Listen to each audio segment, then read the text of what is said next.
April Fool. April 1st, 2025, Omaha, Nebraska, USA. When Josh Laughlin took his latest job, he told his coworkers it was only temporary. He expected to move on to something bigger and better. His new work family, at least that was what they called themselves, was confined to an office suite on the 3rd floor of corporate headquarters. From what Josh could gather, it was the most unimportant part of the building. Despite their anonymity, the 8 other people in the office did their very unglamorous jobs without complaint. Those jobs involved updating reservations and billing information for customers of a large hotel chain. Josh and 7 others sat in short cubicles so they could see each other's heads while they made phone calls or wrote email messages. The group's manager, Glenn Bland, had the only office with a closing door. They had no official dress code, but Glenn dressed in a frumpy suit every day. From his first day, Josh complained about being bored. He turned to Oliver, his colleague, in an adjoining cubicle and asked, "Does it bother you that we don't have any natural light?" "I guess I'm used to it. It reminds me of a biology class I had in a basement. I had to fight to stay awake. I used to look at the clock the whole time." Oliver did not act sympathetic and simply replied, "If you keep busy, time will seem to go faster." Josh said something under his breath about wanting to enjoy his time on Earth. By the end of his first week, he referred to his office mates as drones. He used the term in casual conversations or when making general announcements, such as, "Listen up, drones. The elevator is skipping the 3rd floor again. I pressed the button, and it took me right to the 4th. The fact that none of them seemed to care when he called them drones made Josh think it was his obligation to liven up the place. He told himself, "If I leave it like this, I'll die in my chair of boredom before I can find another job." For Josh, livening things up meant pulling practical jokes, something he had loved doing in school but never tried in a professional setting. After binge-watching all episodes of the TV show The Office, he decided to start with one of the first pranks from the show. He snuck Melissa's stapler out of her cubicle and spent the evening setting it inside a green Jell-O mold. He giddily arrived before everyone else the next morning and left the Jell-O-encased stapler next to Melissa's computer. "There's something strange on my desk," Melissa announced after arriving to her cubicle. The entire group shuffled over to look. Melissa poked at the mold and watched it wiggle. "I think it's Jell-O." Julianne said, "Is that a stapler inside? Why would anyone put a stapler in Jell-O?" Melissa searched around her space before saying, "I think that's my stapler." Josh could no longer hold back his laughter. "It's a joke, guys, like on The Office." No one seemed to know what he was talking about. "Come on, it's funny because it's so stupid. Don't you get it? Where's your sense of humor?" "How do I get my stapler back?" Melissa asked. Josh pushed through the crowd of coworkers and shoved his hand through the Jell-O to pull out the stapler. "Here, I rescued it." "But it's covered in Jell-O." Josh shook his head before walking to the bathroom with the stapler and rinsing off any remnants of Jell-O bits. All Glenn, the manager, had to say about it was, "Strange thing to do with Jell-O." The prank left Josh feeling surprised and a little disgusted over the cluelessness of his colleagues. He was embarrassed to be sitting in the same room with them, doing the same job.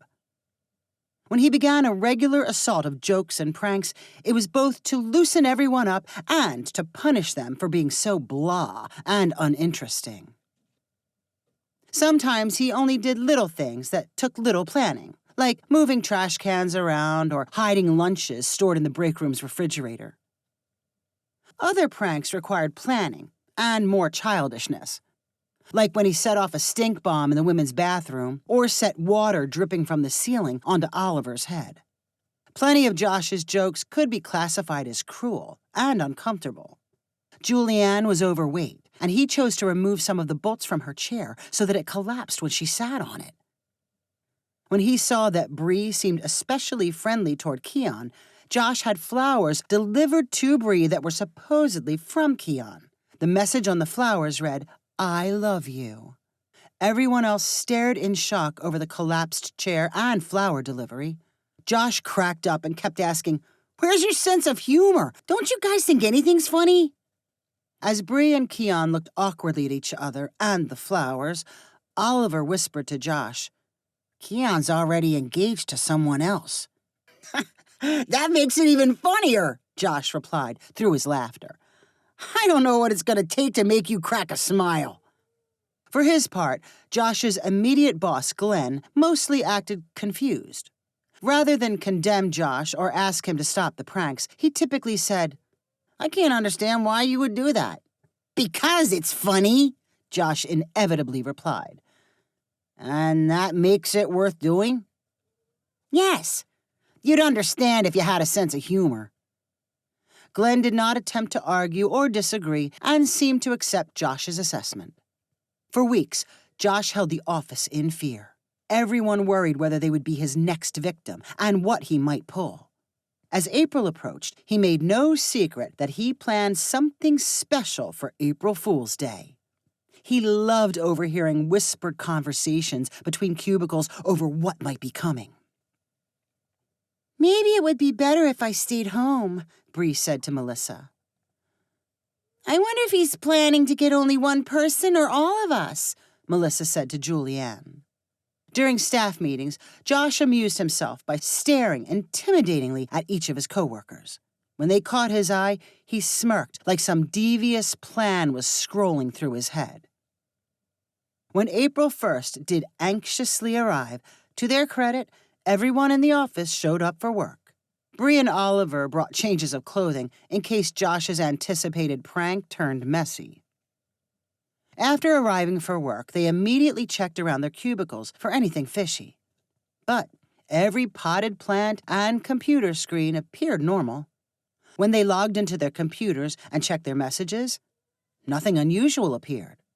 Josh rotated slowly in his chair with an ultra-smug look on his face.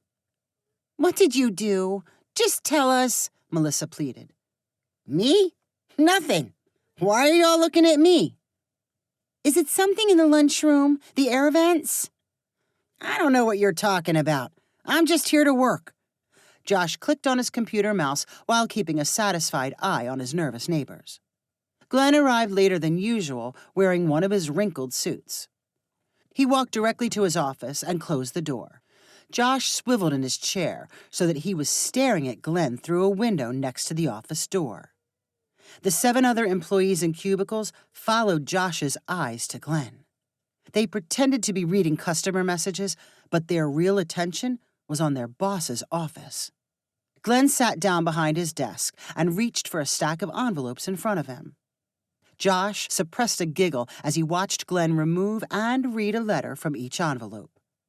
To Josh's surprise, Glenn did not stand up and march toward the cubicles. Instead, he picked up his phone and began what looked like a very serious conversation. He hung up the phone, fiddled with his computer, and picked up the phone again. When he finally emerged from his office, he was holding all the letters contained in the envelopes. "May I have your attention?" Glenn announced in a voice much louder than he typically used. "If you're on a computer call, please ask if you can call them back. This is obviously very urgent." Josh held his hand over his mouth to keep from busting up while everyone else pretended to end interactions with customers. "I've read all your letters," Glenn continued.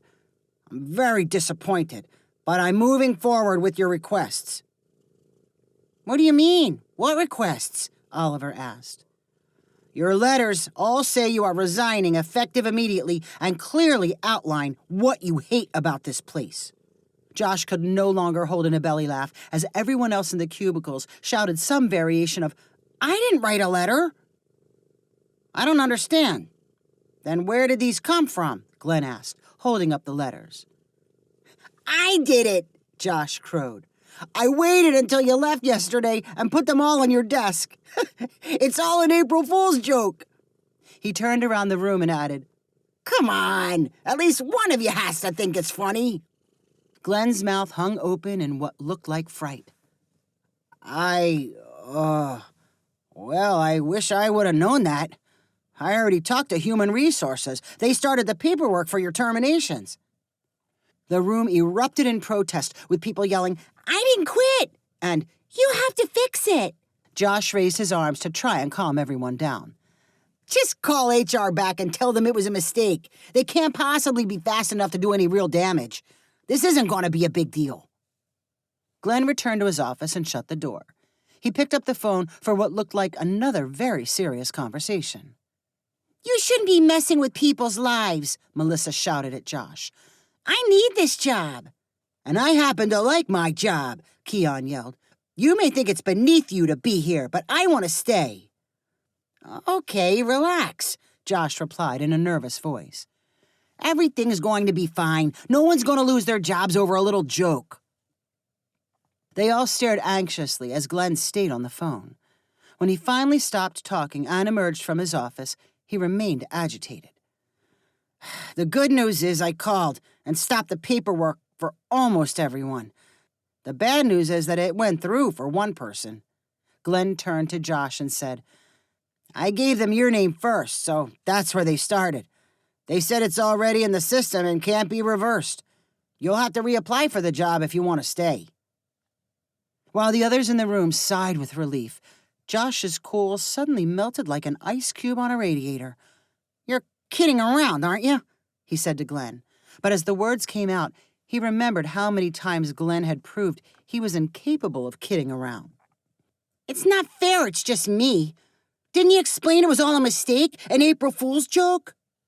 "I told them, but they said they had rules." "Come on, I need this job," Josh cried, forgetting any embarrassment he should have felt. "I may act like I don't like it, but I do. And the company's in a hiring freeze. I can't just reapply and hope to get it back. Please, Glenn, call them back. There has to be something you can do. I'm sorry. I totally messed up." The rest of the office remained quietly frozen as Glenn frowned and sadly shook his head. "It's my fault, too.